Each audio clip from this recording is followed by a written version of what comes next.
जय महाराष्ट्र.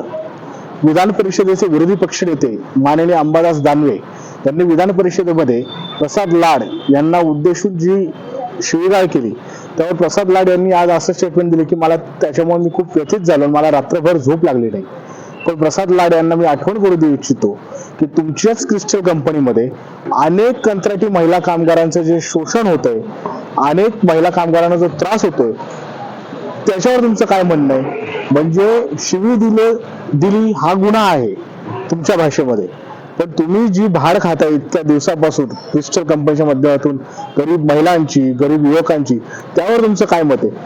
आज crystal company याच्या अंतर्गत ज्या ज्या ठिकाणी कंत्राटी कामगार आहेत, कुठं ना कुठं त्या कामगारांची व्यथा आहे आणि कुठं ना कुठं या कंपनीवर आंदोलन चालू असतं.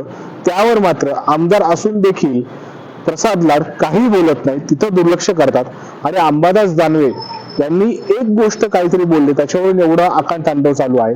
अर्थात शिवसेना पक्षप्रमुख सन्माननीय उद्धव बाळासाहेब ठाकरे यांनी जी भूमिका त्या बाबतीत मांडली तीच भूमिका तमाम शिवसैनिकांची आणि शिवसेनेची आहे. पण प्रसाद लाड यांनी अंबादास दानवेवर टीका करण्यापूर्वी स्वतःकडेही बघावं, आपण किती लोकांची भाड खाल्ली आहे इथं लक्ष द्यावं आणि मगच आपलं तोंड उघडावं.